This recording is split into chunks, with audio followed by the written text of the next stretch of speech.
Hello and welcome to the Worn and Wound podcast. My name is Blake Bettner. I'm in studio today, joined with Zach Weiss. Zach Weiss, hello, welcome. Hello, thanks for having me. It's been a minute since you've been on. Yeah, been busy. Yeah, too busy for the likes of us. Yeah, certainly. Sorry. We're also joined virtually in the computer machine by Zach Kazan. Zach Kazan, hello, welcome. Hey guys, how's it going? Awesome. And I'm excited. We have Ed Jelly back on the podcast. Ed, welcome back to the podcast. How are you? Good. Great to be back, as always. I usually say that. It's always great to be here. It's great to be here. Yeah. It's just fantastic. Is it too soon to say they're joining us from like the metaverse, or is that from the yeah? We're trademark? in the yeah. We're in I don't know. We're in the meta. Spooky. Yeah. Yeah. We need avatars. I'd Yeah. much rather be 3D than you guys seeing the real thing. Yeah, we can make better versions of ourselves, right? Yeah. Like thin and tan and muscly. Full head of hair. Yeah. It's the first thing I'm clicking. Full head of hair. What meta watch would you be wearing? Ooh, meta watches. This could be a whole thing. Yeah. So we gotta get a shout out. Somebody left us a comment or wrote us an email. Mm. We dropped a line in one of the last podcasts. What was it? Not enough Bitcoin. And he's like, that should be a new podcast all about watches like over 10 grand. Yeah. Not enough Bitcoin. I like that idea. Yeah. that's very good. So maybe we'll roll that in somewhere, sometime, someplace. Yeah, no, I could use a digital avatar. That would be nice, right? And some days you just look tired. Some days you're having bad hair days. You know what I realized? We were with, no big deal or anything. We hung out with, what's his name? David Beckham last night. Yeah, one thing that I learned standing next to like one of the best looking men in the world and having your picture taken does not do you many favors. So, well, we also I was looking at the photos specifically and other photos from the evening, and like, you know, this is something celebrities, professionals do, is like they know they have like a thing they go to, a pose, an angle. I've seen it from other people where they kind of like know how to push their heads, like the lens, like. And like, yeah, he just had this perfect pose. I'm looking off in the corner in half of the photos, and I might drink up like an idiot. Well, the lights are above us, and I think you and I kind of like lean our head back, so the lights like kind of filter down like at a very unflat. His head is like always pointed forward. Yeah, it's forward. So I'll chalk it up to we know. would look very similar if I knew how to hold my face properly. Yeah. So He also had a pose so that his watch was out, which was very good, you know, for given that he was there on Tudor's behalf, you know. Oh, that's right. Yeah, he wasn't there just to hang out with us. No, I'm sorry to say. Nor were we the only people there. Yeah, but we did chat with him for a while, and I will say he was a lovely gentleman. Yeah, very nice. He was very pleasant. We talked about our kids for a little bit. I kind of gave him shit because like I know nothing about soccer, and but anyways, he was great. Thank you to Tudor for inviting us. It was a fun event. What did he have on his wrist? He had on the boutique edition Black Bay 58 in bronze. That's so right. The 369 dial. With the 369 dial. Yeah. But yeah, we talked about that. I got a photo bit. of that too. Yeah. You can throw in there. Lots of tattoos. Very tattooed. Very tattooed gentleman there, but a nice guy nonetheless. Ed Jelly, what are you wearing on your wrist? I thought this was a Tudor podcast, so I got the Tudor Black Bay 36 blue.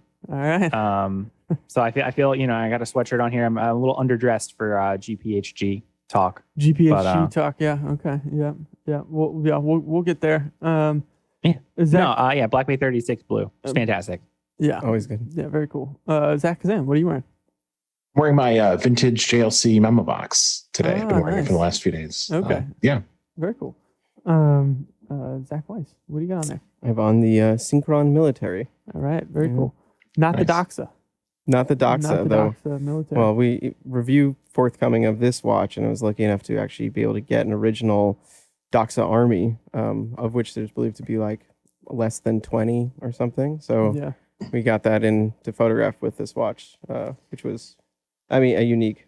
It was a watch I didn't even know existed before the Synchron Military came out, and then to have one of the very small handful in the world was a nice. It was very cool and lovely. Yeah, it was cool. Watch. A shout out to our friends at Analog Shift. Yes. Thank you for letting us take a look at that. Only in New York. Only in New York. Yep. Let's make a phone call. I'm wearing a Sin U50. Very nice. Yeah. I haven't seen that in a little while. It's fantastic. I still love this watch. I still love wearing it. It's a great watch to wear. Very nice. And it's interesting. It's unique. It's a little funky. We we published an article today as we record this called Finding Your Lane. And I use this in the picture, I think. I think about it out. Maybe not. I don't know. It's kind of weird. Maybe we'll talk more about that article later, and you guys can offer your points and or counterpoints or whatever you got. Before we get to that, though, should we talk about? So as we record this, last night was the Orological Grand Prix in Geneva, the annual award show that honors some of the new releases over the prior year in a certain defined set of categories. And this one was not without a little bit of controversy, I guess. There's obviously some very nice watches. Took home the Severed Arm awards. Congratulations. Strangest trophy. It's it's so weird. It's an odd trophy, yes. But baby arm. Congratulations to everyone that won. Our friend Max Booser, former podcast guest, I took home two. I think two of his watches were in there. Piaget, I think, won multiple awards for a pair of very beautiful watches. In my opinion, that Altiplano is lovely. I think I like that watch. I've got kind of a soft spot for that. And let's see here. In the dive watch category, Ed Jelly, what watch took home the prize for the best dive watch last night? Known for their heritage in dive watches and oceanic exploration, Louis Vuitton took home the prize with the Tambor Street Diver Skyline Blue. Yes, Street Diver. Street Diver. Seiko 5 vibes for sure. Yeah. So what is a street diver? Can we examine this for a minute? Like, what is this? Feels like you crank open the sewer and you just hop in. I feel like the irony of it winning the dive watch award is that it's a dive watch that in its own name is acknowledging that it's meant it's an urban fashion watch. Like it's a what are the youths saying? These street they're street street divers. And not to, it's easy to crack fun, but to their credit, but this is it's unexpected. It's I don't know. It's a unique take on a dive watch. Are we being too harsh here? Zach Kazan, what do you think of this watch? I disagree. I think that it's a unique take on a dive watch. Like, there's lots of dive watches with black dials and blue accents. Like, this is not a particularly novel concept. I guess it has kind of an unusual. I should say the Tambor case. I feel like, you know what it looks like to me. It mixes an Oris Aquis with the Maurice Lacroix Pontos S Diver that I think they don't make anymore. That had the internal bezel with the 2 o'clock. Wait, they don't make that anymore? No, they don't make that anymore. I like that watch. Yeah, it was great. Sorry. What are they? Okay. They didn't win any GPHG awards, so they're like, why continue? Why bother? Yeah. It's strange to see. I mean, obviously, like Louis Vuitton popping up in a category like this is it's odd. Like, it's not what you would expect. I don't think this is a watch that really resonates with like the enthusiast culture in the watch community. But it's a big watch world out there. There's lots of stuff. Yeah. Here, I thought you would be the one coming to its defense, Zach. I thought you'd. I can't really defend. Okay. I'm curious though what it was up against too. I mean, this is obviously like, what did it beat? And it's hard to list up if you want. Yeah. What was in that category? Yeah. So we have the Doxa Sub 300 Carbon. That's not a dive watch. Next certification. They're not known for their acumen in diving. The Millis Archimedes. The Oris Aquis Date Caliber 400, the Reservoir Hydrosphere Bronze Greg Liqueur Edition, and the Ulysses Nardine Diver X Skeleton. Okay. So, and I believe of the bunch, the Louis Vuitton is the only one with 100 meters of water resistance. No. Oh, man. Yes, sir. That double burns. So, like, wow, that actually does not even meet. It's a street diver. Sorry, street urchin, street diver. It doesn't even meet like the ISO standard for a dive watch, which is 200. Wow. That is really rough. That is like, I don't know. Yeah, I guess. Clearly they took them all diving to extreme depths, and the Vuitton just outperformed. So this is not the only Louis Vuitton watch to take home an award last night. I believe there was another The other one makes sense though. They won as many awards as MBNF last Yeah, week. yeah, I think the other one had like a skull with a snake coming through its eye or something like this, right? But the award Yeah, is man. the Audacity. Yes, Yeah. Oh, what a category that is! Wow. That one probably makes a little mentioned- bit more sense, I think. Yeah. That one at least has some, artistic merit. It's not something I would, rock on a regular basis, but like, Maybe that is a genuine original kind of concept, I think. it's a maybe it's a And what does that one do? it's a statement on the irony of the Louis Vuitton dive watch winning the dive watch category. Audacity. So none of us are Actually, none of us are moved on this Louis Vuitton dive watch. I take it then. no. No. Yeah, no. Okay. No. Hard pass. Not the, A hard pass from all of us. I don't know. Can I? Where? Sorry, I'm trying to look up. So what is this Audacity? It's also it's the same case though. It's the same tambour. It's the same. Yeah. So I actually could have won both. It's the tambour case. You know what the case? Carpe diem. You know what the case looks like to me? Those like big inflatable pools that you would like put in your backyard, and like once it's filled up with water, Absolutely. and it kind of like bellows out around the edges, like Yeah, if- good that a good sturdy edge. Yeah, that looks Yeah. like that looks like the profile of the tambour case, Interesting. I can see that. Yeah. in Yeah. my opinion. But, So this has a snake So I tail watched a that points to video- something. It's got all. Yeah, I it's watched got a a lot video going of this baby in action just before recording here, yeah. and this is the first watch that has actually made me laugh out loud. I'm not even kidding. I had a genuine chuckle. The video is like super high production value. There's a live snake. There's like a guy making a watch. The snake is just crawling around. So you Okay. slam on the snake pusher at 2:00, and this watch There's a just snake comes to pusher. life. That's the only way to describe it. There's a snake. Yeah, there's a pusher. snake. Yeah. The 2:00 snake pusher Snake with pusher. the ruby eye. Yeah. So you slam on that. The snake's tail, wrapped around a diamond, points to the minutes. Uh-huh. Snake head, hand painted and lacquered, scoots out of the way to reveal the hour in the middle of the giant gold skull's head. Okay, so Whoa. And the eye has an animated, almost like a, I don't know what to call it. It opens up. The eye opens up into this red kind of fleur-de-lis-ish pattern. And then the mouth of the skull opens up What? to reveal the hand-painted Carpe Diem in Wow. the mouth of the skull. wow. Ed, you took me on a journey. Honestly, there. It just says Carpe It Diem just in the says mouth Carpe every Diem. time. seize the day, my friend. Okay. That's what this watch Yeah. is And all. what's in the two apertures on the side next to Louis Vuitton? I believe that is I don't know if it's functional or not, but it's an hourglass. Of course. It appears Why to not even me at different points in time on the in different images, but Yeah. with skulls and snakes, like and Carpe Diem, you have to have another deeper meaning on the face Yeah. of the watch that really locks in the passage of time. Okay, And yeah. life is short. Drop 500 G's on the Yeah. crazy skull Yeah. snake watch with the snake Well, pusher. But it's a little bit like Audacious it is. I'm 14 and this is deep. Yeah. Or like I'm kind of vibes Sylvester to this. Stallone and I need another skull watch. So this is like Sylvester Stallone went up market from the Montegrappa, whatever the heck that thing was. When he's not wearing his Richard Mille with the with gun the in it iodine or pills. whatever else in it. Yeah, the Yeah, iodine pills. yeah. Do yourself a favor though and check out a video of this thing in action. It's very impressive, but it also reminds me of like when I was little, I had a keychain collection, which makes a lot of sense when you really dive deep into it. Like when you like push the button on like I had like an aquarium keychain that had a very similar effect that I think I got for like $8.99 at Gadgets and Gizmos. Is Yeah. there no passive time Whimsical. telling on this?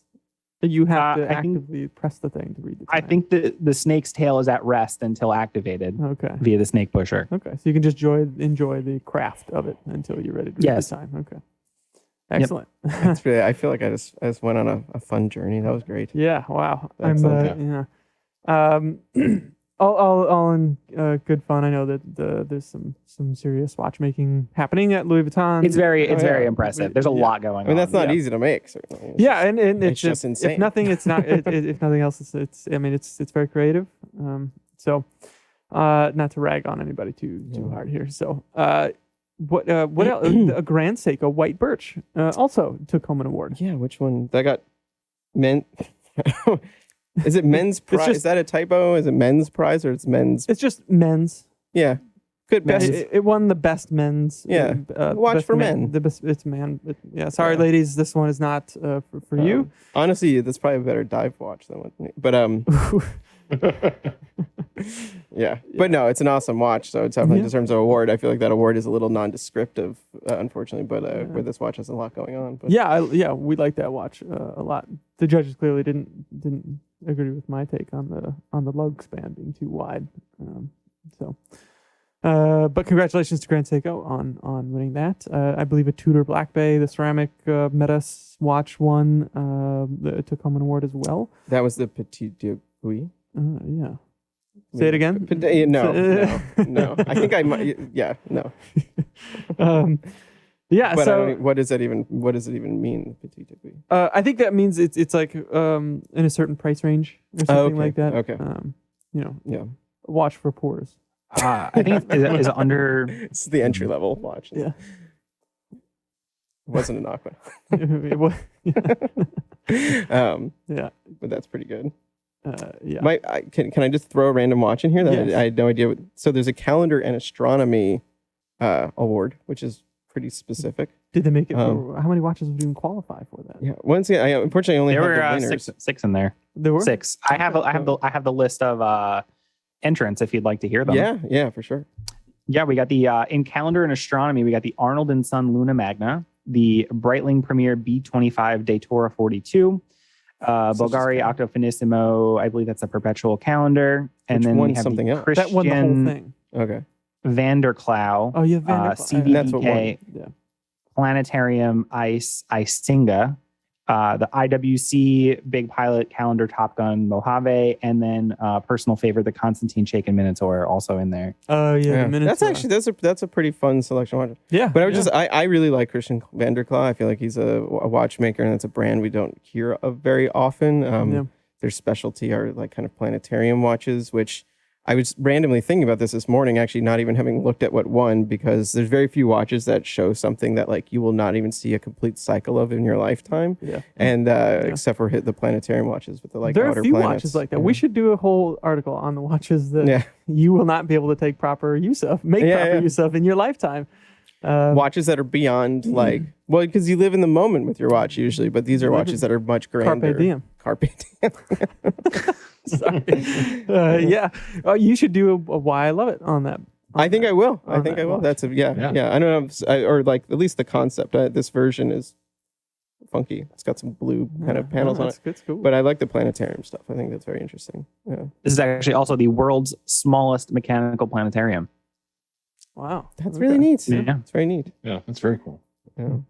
And then you alluded to it there, the Bulgari Perpetual Calendar Octafenismo that won the best in show, the best picture, the Aguidor. Apologies in advance for our pronunciation of all of these things, but so that's like the main prize. One of these days, somebody who works for a company will speak French. Yeah, but no day soon. Yeah, no day soon. Yeah. What was this one up against, Ed? Do you have the? Ed, what was, or is that just one that's selected from I think all that's just of the overall. entrants? Yeah, there's no. Okay, there doesn't appear to be a category for the just that. I think it was just everybody. Yeah.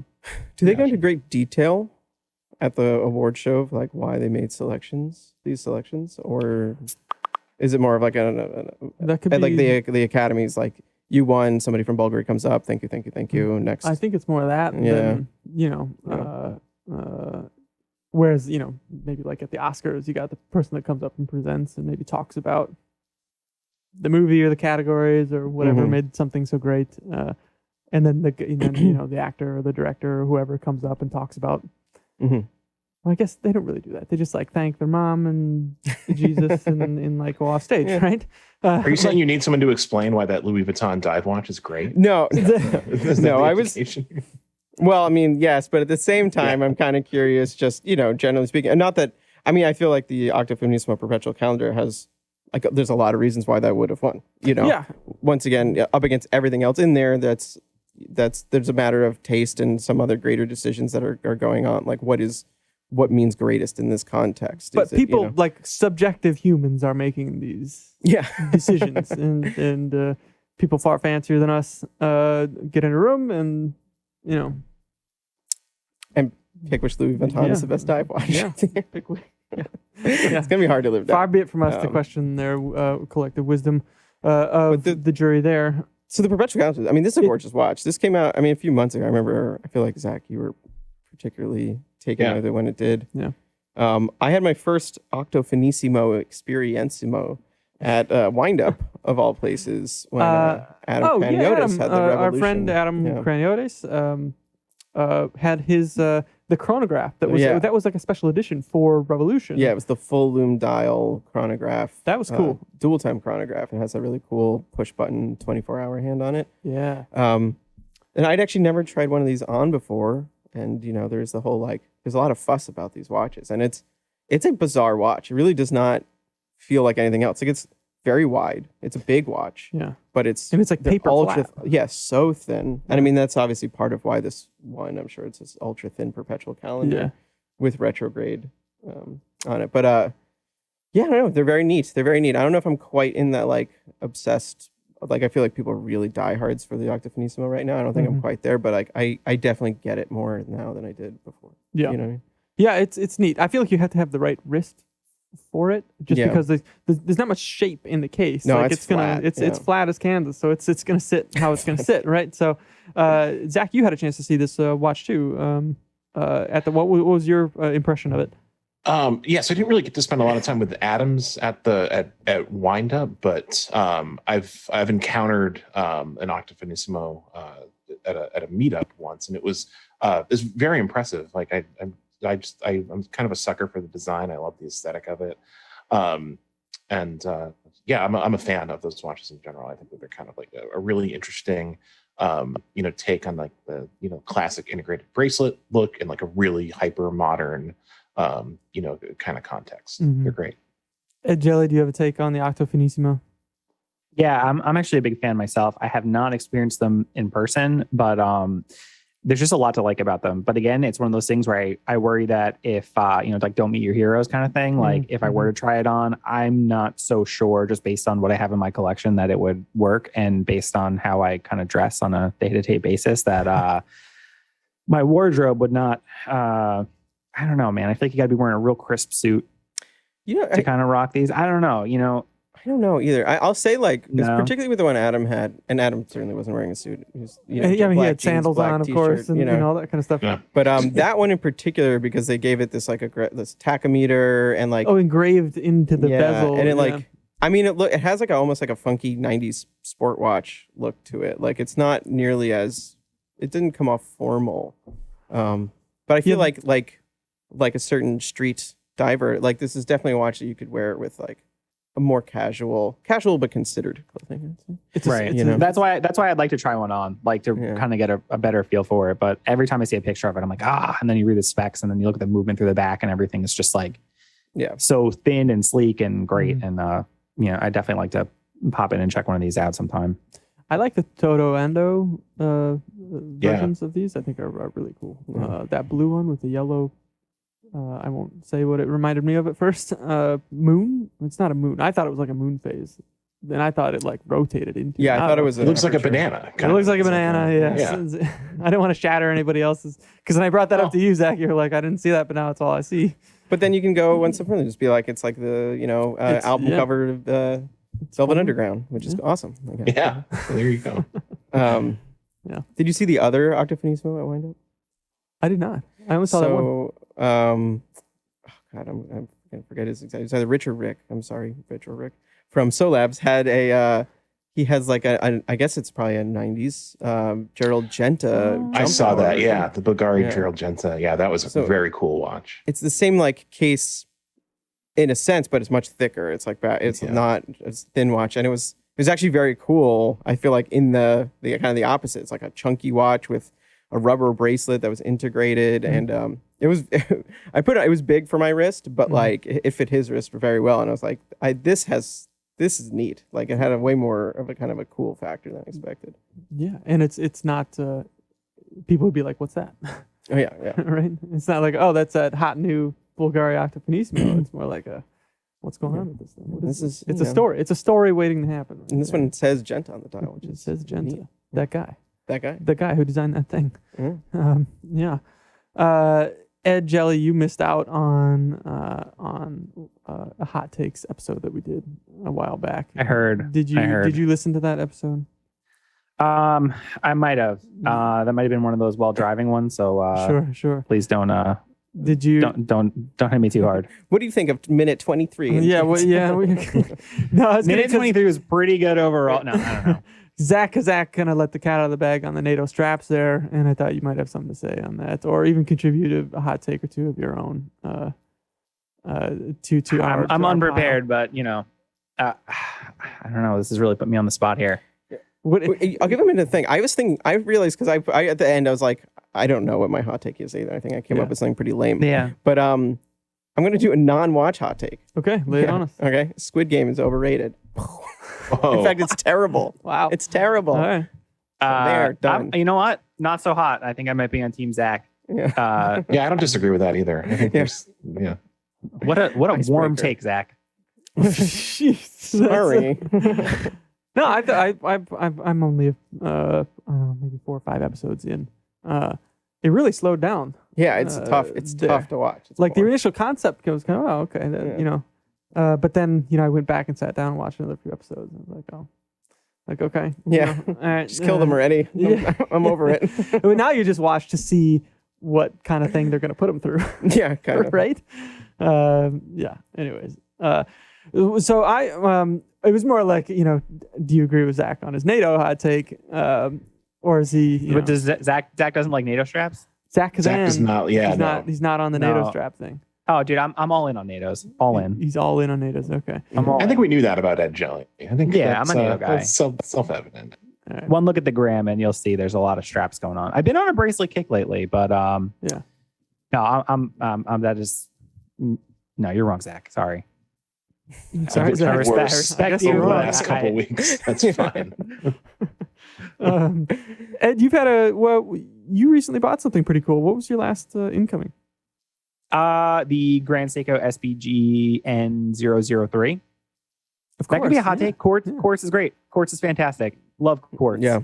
Yeah. That is a Honestly, hot take, I think. You know what? Here's a hot take. Quartz is easier than mechanical. It has been borderline liberating to wake up in the morning, pop on the Grand Seiko, have it accurate to the second from back in 2 months ago when I set it, and not have to deal with the BS of like, oh, let me wind it, let me set it, let me make sure the time is right. It's close enough. No, that's there's my hot take. Quartz is sick. Are you even a watch enthusiast, Ed? The whole point, you get up in the morning, you get to wind your watch and set it and do all the stuff. That's what gives us joy, right? No. Yeah, I mean that's the romantic take, but yeah. No, man, you pop on a hyper accurate quartz and your day is just ready to go. Yeah, no, I feel that. I can appreciate that too. And it's a great looking watch. This is the GMT. Yep. What color scheme did you get? I got the black dial. It's got the orangey red GMT. Orange red. Papaya. It's like not super orange. Yeah, it's like a papaya. Okay. I think that's what we landed on. Papaya or guava. I can't. Yeah. Have you put it on any other straps? Yeah, NATO straps. All NATOs, Great all the choice. time. Fantastic choice. No, I've been kind of split 50-50. It probably spends more time on the bracelet because it's very comfy. Yeah. The lugs curve down like nicely to the wrist, so the bracelet kind of just blends in real nice. Yeah. But no, it's also got 19 millimeter lugs, so okay. my 19 millimeter lug width collection is not as extensive as my 20. Even though I have 3 watches with 19 millimeter lugs. I used to publicly hate 19 millimeter lugs, and then I got a Black Bay 36, the Grand Seiko, and the Doxa Sub 200, all 19 millimeters. 19 millimeter lug span is the correct lug span for a 36 millimeter case.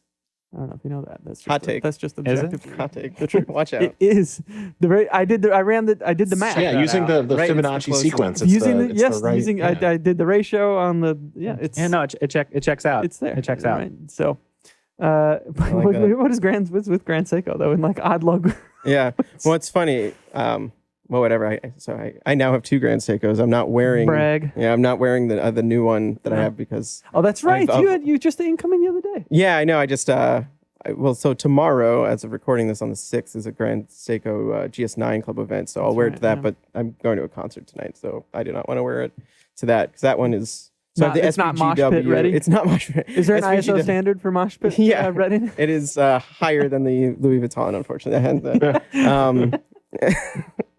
That is what I forgot whatever the old butt of the jokes was, the watch, but it is now the Louis Vuitton until something replaces it. Mm-hmm. That is the standard everything has to live up to. Yeah. But anyway, that watch is it's the SPG W277, so that's the green dial. But that's in the 37 millimeter case. That is a 19 millimeter lug. The other Grand Seiko I have is the SPGA 375. That is a 40 millimeter case. Yeah, with a 19 millimeter lug. Also, so they use it, and you know what? It kind of works on both. It works on both. I mean, they're very different style cases, but like that is, those are pretty different sizes. I mean, the 40 millimeter at least you'd expect to have a 20 millimeter. But it's the 44 GS case, so it has a really wide kind of. It works with lugs, or case sides, Yeah, I would give it that. And then white birch. Let's go to 22. Yeah, jump it up, kick it up. 20? No, 21. All the way up 22. Yeah. So I have a question about 19 millimeter lug widths that has kind of like plagued me for a long time. I'm interested to get your take. Would you rather squeeze a 20 millimeter strap onto a 19 millimeter lug width watch, or put an 18 millimeter strap on that watch and have the visible spring bars on either side? I'm a hard no on visible spring bars. So you're making a 20 fit. I'd make a 20 fit over, put an 18 in. And we'll pause here to say that 19 millimeter straps exist. Yes, you can. They can be had in the. I'll plug it at the wind bar. Yeah, we in our Italian made straps we have those in 19. So. Yeah, and the more you have, so see, Ed, you got a few now. Now you have more reasons to start like investing in 19 millimeter straps. Yeah, I've got a few as well. So I like to have a few in there. So I've got 19 millimeter NATOs and that Zenith A384 is a 19 millimeter lug span, and that has kind of a flared like lug thing too going on with it. And so the 19. I mean, it's made a strong return. Like 21s, not so much. But 19s are they're very common now. Ed, you squeezing a 20 on, or you going for the 18? No, unless you're James Bond, you're not undersizing the NATO. Okay. I think that was like the only time in history that they were able to get away with that without any severe consequences. Before the internet is why. Yeah, exactly. You got to cram the 20 in there with like a full-on white tuxedo. Yeah. Too. Yes. So, just over the. Yeah. Well, I'll take that route then. I'll go as I fancy myself a little James Bondish, of course. The only thing I'll say with that's if you cram a 20 into a 19, then putting that back into a 20 doesn't work so well afterwards because the strap gets a little bit messed up. And then you kind of have to make a choice when you do that because the strap is never the same after you've jammed it into that more narrow lug width. But yeah, I'm the same. I'll squeeze it in. Yeah. Ed, when you bought your Grand Seiko, was it filling a certain hole in your collection where you're like, I need a watch that's like this, and that looks like this, and I don't have one, I'm putting it in there? Or did you just like the watch and you bought it? Probably a little bit of both. I mean, I did not have a GMT before. I really don't need a GMT, but it's just kind of cool. It's one of those things that like, I don't even want to say collector, as a watch enthusiast, because I don't really have like this extensive collection. It feels like you got to have a GMT at some point in your life. Like I reviewed several, and I just kind of like the watch too. I touched on it a couple episodes back, but like it's kind of got that Explorer 2 vibe with the set steel bezel, orangey papaya red GMT hand, but it's just different enough. It's got that like Grand Seiko look and feel, and it's just different on the wrist. So I wanted something kind of in the vein of an Explorer, but kind of more, I guess, unique in its own way. So this kind of filled that. And my kind of rule is once you like follow the hashtag on Instagram for a watch, like you're probably going to end up buying it. Okay. That's it. Point of no return. Interesting. Yeah. I like advertised it to myself. So you like willfully, you wanted to kind of influence yourself into buying. Yeah. Yeah, absolutely. And the more you see of it, like with anything, like you just kind of get obsessed with it, and then you know, you hit the Watch Recon alert, and then like it's over. You just put the money aside. I agree with that. I never really thought about that funnel, that self-created funnel, but I've definitely followed hashtags for watches that I then bought. Yeah. So that's interesting. I did this article. I think it was called "Cutting Through the Noise and Finding Your Lane" with watches. And kind of confront that, like, we are inundated with a lot of different like influences and like hype things and, you know, frankly new things that are cool and sexy and shiny and all that kind of stuff. And like being able to kind of cut through some of that and say, you know, well, I like that and I don't like that, or, you know, you have your own reasons for liking it or for wanting to purchase it or for eventually purchasing it. Indeed, that go beyond the, like, this is a really popular watch on Instagram right now. Ed, you kind of like reverse engineered that whole situation though. Yeah.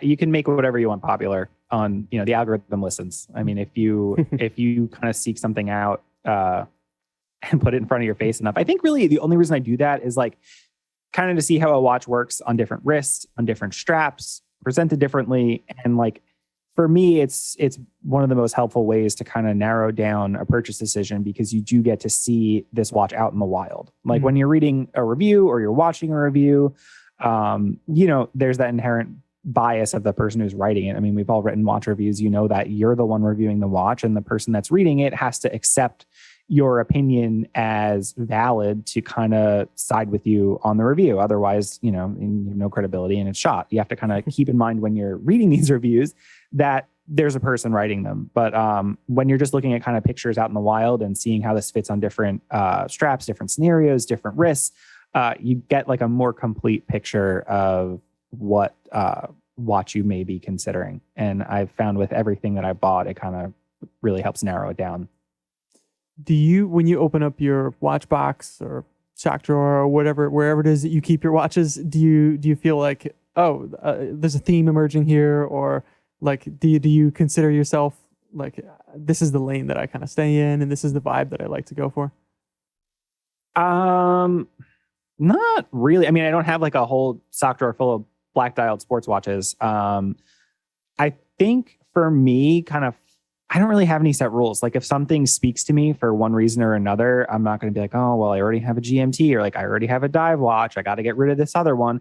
I don't have very strict rules about my collection. It's mostly if something speaks to me, whether it be design or functionality, that kind of is the driving force and what helps me make a decision, whether it be a purchase decision or what I'm going to wear for that day. You know, I don't know. When you were just getting into it, like just kind of getting into watches in general, did you have like that's like, I love that, and that's kind of what, like a certain watch that kind of pulled you into it, and that kind of like defined how you kind of started your collecting journey? Yeah, actually, my first mechanical watch was Seiko SKX 173. I bought it about 10 years ago. I was in college and I was like, oh, I need to get a watch, because I had a couple professors that were very strict about not checking your phone. And, you know, everybody in school wants to know how long they have to sit here before they're set free. And I thought it was a good time to get a watch. So I think I dabbled with like a couple of like Timex expeditions from way back. And, you know, you kind of hit that internet rabbit hole, a couple forum posts, and something about a dive watch, just like it was super tough. They look cool. They were quite popular at the time. Like 10 years ago was like, you know, the Seiko, you either getting a Monster or an SKX. I think that was like the rule for getting into watches about 10, 11 years ago. And, you know, I still have that watch. I still wear it regularly. And I think just getting something mechanical kind of just vaults you into a whole different world of stuff. I don't have all dive watches. So I don't know. I feel like for me, kind of staying in my zone or in my lane or building a collection, like it's always kind of influenced by what speaks to me. I try not to set any rules, because like, you know, I don't have any really dress watches. Like I have an Orient Bambino that I bought way back that I never wear anymore. That's probably the most out of my lane watch. And I don't know. It was an impulse buy. I didn't really, look into it super crazy. And, I don't really wear it. It just kind of sits there. It's not really, I wore it at my wedding. So it's like, I'm not going to sell it for like $75. And you just went to a wedding, as I recall. What watch did you wear to that wedding? I wore the Grand Seiko. Yeah. Okay. Yeah. The GMT. Because I also have 2 Grand Seikos, both quartz. You guys, Yeah. You guys. I know. Zach, I know. Zan, how many Grand Seikos do you have? Currently just one, but it's part Those of are rookie a numbers, Zach. series. You got to get those numbers up. I mean, I've owned several over the years, but the SPGH 271 is the one that's the one that's stayed. But I mean, like Ed, there are Grand Seikos in my like hashtags that I follow, and so like they pop up in my feed frequently. So I'm always on the hunt for. And you famously got out of tool watches. Is there something on the horizon? Yeah, famously in a very small circle. The world knows this. Is there something? David Beckham brought it up to us last night, actually. Yeah, well, he and I got out of tool watches. Yeah. What's up with that? Yeah, the president. I'm on a Zoom call with him right after this. Yeah. So, Tudor US was like, I heard you guys are selling off your. Yeah. Yeah, I mean, did you have something on the horizon that you're following? Okay. I mean, there's always I always have like a handful of ideas. I really do want a spring drive at some point. So I'm thinking like I'm getting, potentially closer to picking up a spring drive. I'm not really sure which reference I'd ultimately go with, but certainly as far as like the next Grand Seiko that I pick up, and there will be another Grand Seiko at some point. I definitely want to tap into spring drive because I've had quartz Grand Seikos. I currently own a high beat. I've had other high beats too. I've had a couple of Grand Seiko GMTs. Spring drive is kind of the area that I haven't explored yet. So that's probably next for me. Cool. If somebody opened your watch box or looked at your collection, would they see like, oh, there's a cohesion here, or you could tell a single person put this together, or is it just kind of all over the map? They would think an insane person put this together. I don't know. I was kind of thinking about that as Ed was answering the question, and I think like over time, like my lane has kind of like shifted. Like I've definitely gone through like phases, and I think like right now, if you looked at my watch box, you'd see someone who's like, and compared it to like my watch box a couple of years ago, you'd see someone who's kind of like, as I wrote about, kind of like phasing out of those like sports watches and tool watches and kind of enjoying more, kind of like simple, casual, maybe slightly dressier, watches that aren't as sporty, in their aesthetic or in how they're made. Mm-hmm. So I think that's kind of what my watch box looks like now. But ultimately, like I try to just be open-minded and focus on stuff that interests me for whatever reason. And there's so many different things that that can like pull you in to any particular watch.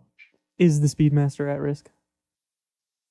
Oh yeah, I mean, nothing is so sacred that it can't be It's be a real Squid discarded. Game of a watch collection. Yeah, no Yeah, it really is. Ed Jelly, is the Speedmaster a tool watch? Is what? Is the Speedmaster a tool watch?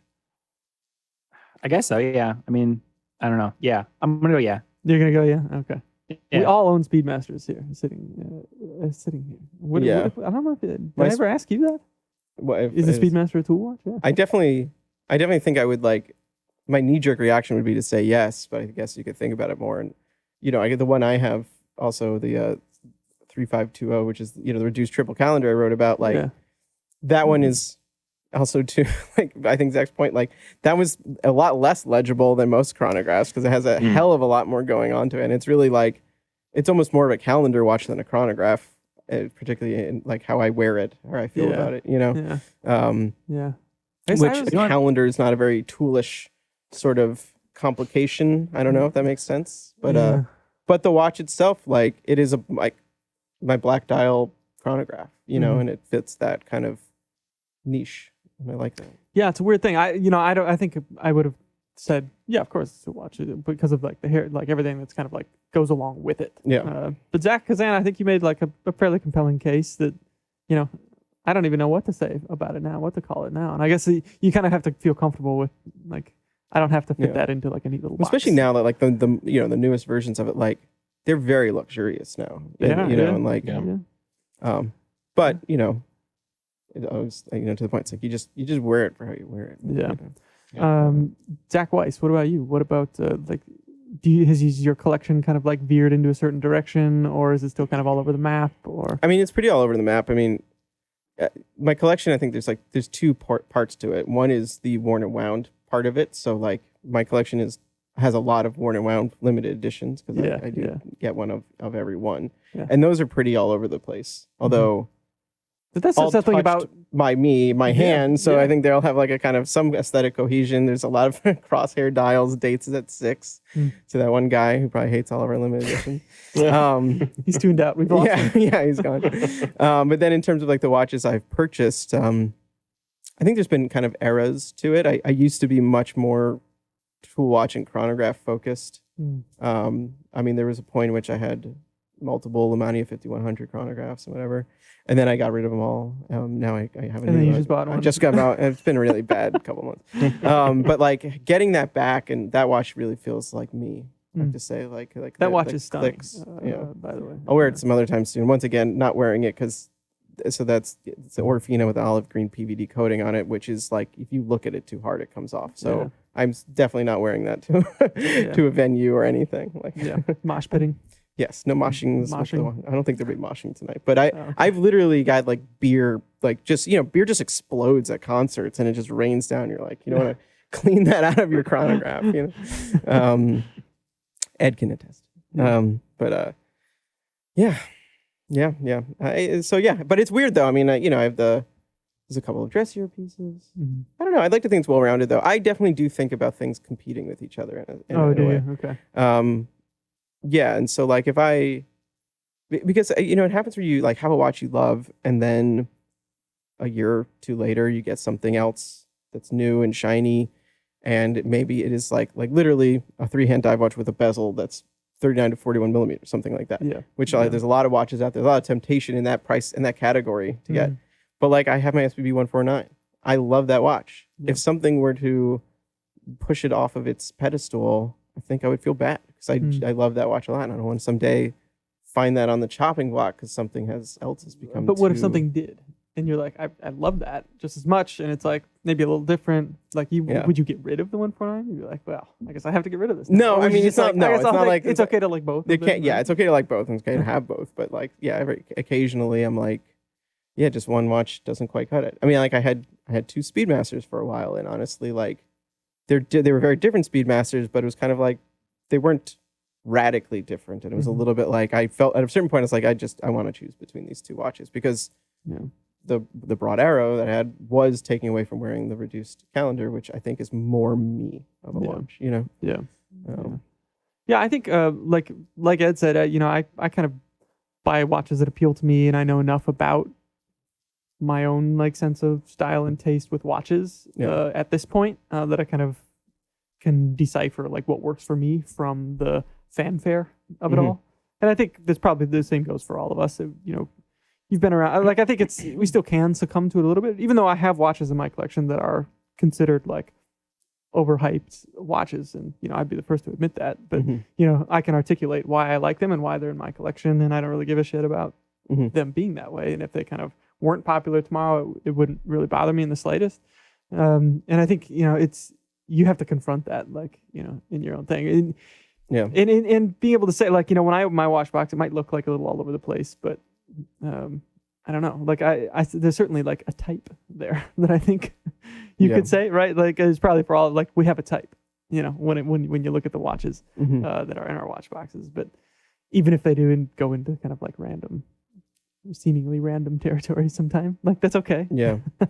Right. But that's the oddball. The oddball, like it is nice to have an oddball watch. It's nice to have something that like doesn't fit into a category well and has, and for me that's that Louis Rard I have is a strange watch. It's got funky colors on it. It's got strange shapes on it. And the experience of wearing that's very different from other watches, and in a way I did not know I was looking for, and I enjoy. But however many years ago, I don't think any of us sat down and like wrote down a list of like, all right, I'm going to build a watch collection. It's got to like have this, this, this, and this. And but some people do take that approach and are very kind of like meticulous and, I'm going to collect like this kind of a thing, chronographs from the early 70s, or just chronographs in general, or, whatever it is, which, I admire. Then there's a lot of dedication that goes into that. And we're probably a lot more haphazard in how we operate in adding things to our collection. But how do you collect? What is your lane? Do you have a lane? Does that even matter? Do we need to have a lane? We probably don't need to force ourselves into these things. And I like the idea too of how does your lane relate to that first watch, and is there? Yeah. So in my article, I kind of contend that like the watch that really pulled me into it was kind of like set that center point, whether I liked it or not, of my collecting. And it doesn't get any more like kind of plain Jane center point than a Submariner. That's good. I mean, in that sense, you can go anywhere. Like, so I kind of have watches, I think, that branch off in either direction from there. But that has been kind of like a North Star for me. So I don't know. Zach, do you have a watch that was a singular watch that you remember like, oh, this is the watch that like got me into it, and that has kind of served as a template?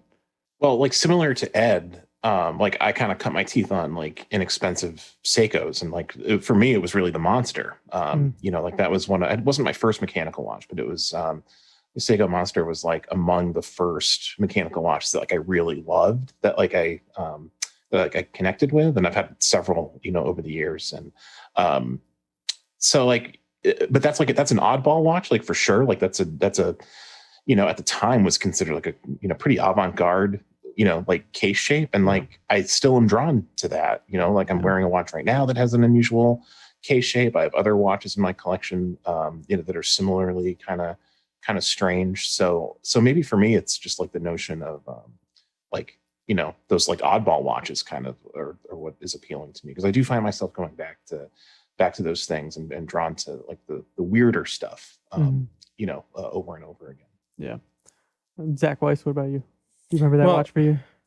It's a little challenge. So I grew up wearing watches. I've always worn watches, and there were like there was a while when I was middle school or something. Whenever the first Swatch skins came out, I wore those like that. I had break it like every year. It would end up being dead. Yeah, I had to get another one. But like more formative years. So my senior year in college, my parents gave it to me as like a graduation gift. It was this is a weird watch. It was the Nuka Zoo.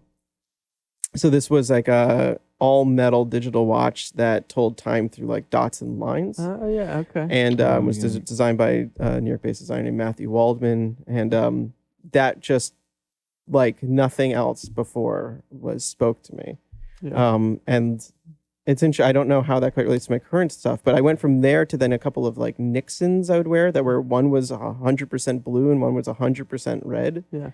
And so I feel like part of me actually is quite drawn to a certain, have this monochromatic like thing. Yeah. Oh yeah. No, I definitely like monochromatic stuff. And, so maybe that was a part of kind of like what cast that eye like back then. Like, yeah. But certainly wasn't a traditional watch from a big like watch brand. Like it wasn't any of the classic things. And I kind of like really in the beginning of Worn and Wound is when I got into all these kind of more the cult things that kind of are part of the enthusiastic, the enthusiasm. So like that's when I got into Seikos, is kind of like going back and looking into everything as we were kind of doing Worn and Wound in the early days, Yeah. But interesting. That's a cool story. I didn't know that. Well, so what was that experience for you? Let us know, and be sure to check out the article. Leave your comment there, and then we'll get a video spun up, responding to your feedback, to your comments, to your questions, whatever it is. So send them our way, however it is you want to do that. Ed Jelly, thank you for joining us today on the podcast. It's a pleasure having you. Yeah, always a pleasure. All right, Zach. Till next time. Till next time. You listener, thanks for tuning in, and we'll see you next time.